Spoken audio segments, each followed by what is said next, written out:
آخری ملاقات سے مجھ کو بس یہ معلوم ہوا، اسے دشوار لگتا ہے اب مجھ سے تعلق رکھنا۔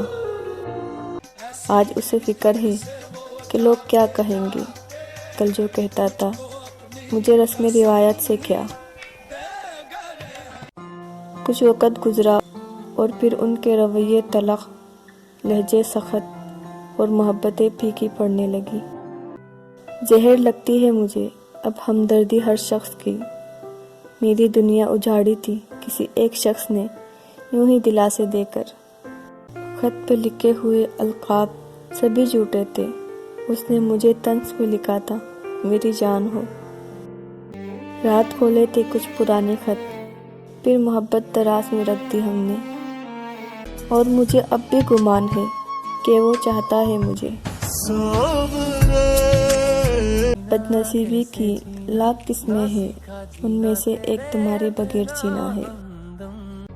جب بھی کبھی تاریکی میں تنہا بیٹھ کر تمہیں سوچتی ہوں تو یقین مانو مجھے خود پہ ترس آتا ہے۔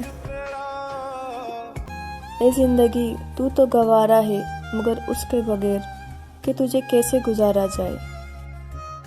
عشق جس طرف نگاہ کر گیا، جھونپڑی ہو یا محل، تباہ کر گیا۔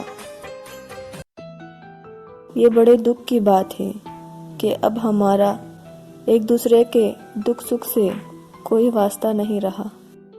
وہ جو تقدیر میں نہیں لکھے ہوتے، انہی کی آرزو کو عشق کہتے ہیں۔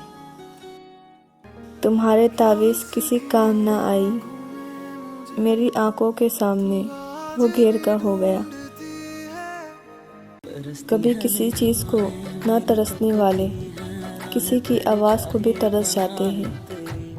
کچھ اس طرح سے توڑے ہیں تعلق انہوں نے کہ ایک مدت تک ڈھونڈ رہی ہوں قصور اپنا۔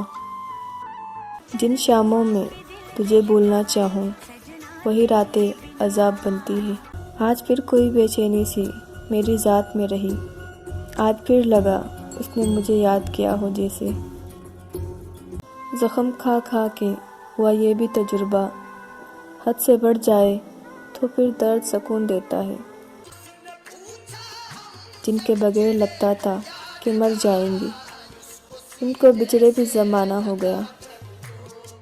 میری قسمت میں کمی اس کی ہی لکھی تھی، شاید میں نے جس شخص کو ہر بار دعا میں مانگا، اب مجھے یاد ہی نہیں رہتا۔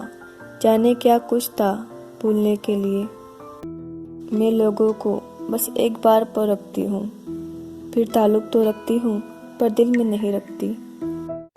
وہ جو کبھی میرا تھا وہ آج ہر کسی کا نکلا۔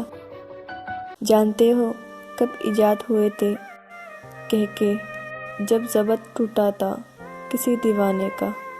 ہائے بڑی اہمیت تھی میری تیسرے شخص سے پہلے۔ زندگی سکھا رہی ہے آہستہ آہستہ، لوگ نیند کی گولیاں کیوں لیتے ہیں۔ اور پھر میں نے اس شخص کو آزاد کر دیا جس کے جانے سے میری جان جایا کرتی تھی۔